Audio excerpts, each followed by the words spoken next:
gratitude, de reconnaissance, de remerciement à l'égard de tous les fidèles du diocèse de Kaya qui sont sortis nombreux, très nombreux pour ce pèlerinage. Nous savons dans quelle situation nous vivons, la situation sécuritaire et même humanitaire n'est pas des plus favorables, mais je vois que les gens, sur le plan de la foi, manifestent une résilience, une persévérance qui m'encourage. Et je crois que cette année, on était même plus nombreux que l'an dernier.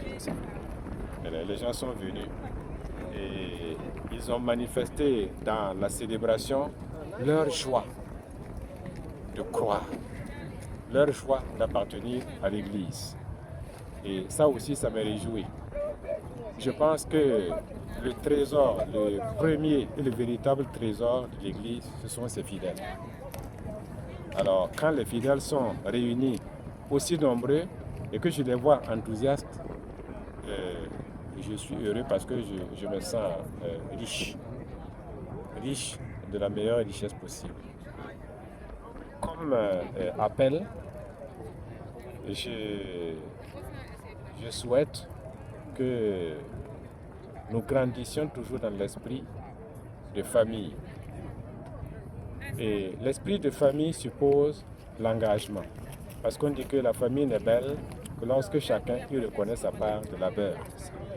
Donc, si chacun des fidèles du diocèse de Kaya s'engage, prend sa part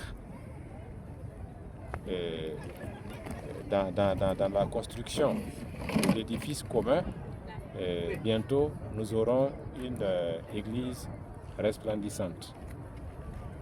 Et c'est cela aussi qui fait la force de notre témoignage. Lorsque les gens sont engagés, sont convaincus et qu'il y a l'unité, notre témoignage est pertinent, notre témoignage est très fort. C'est l'appel que je lance.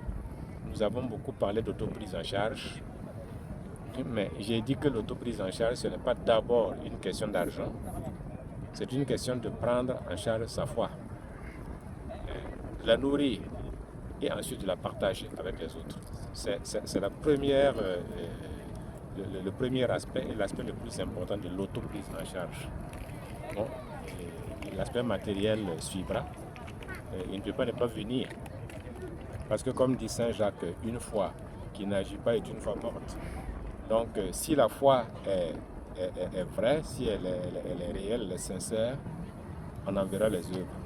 Donc je demande simplement que le Seigneur nous fasse grandir dans la foi, dans l'espérance et dans l'amour, qu'il nous fasse grandir dans l'unité, et je suis sûr que notre Église va se construire dans l'harmonie.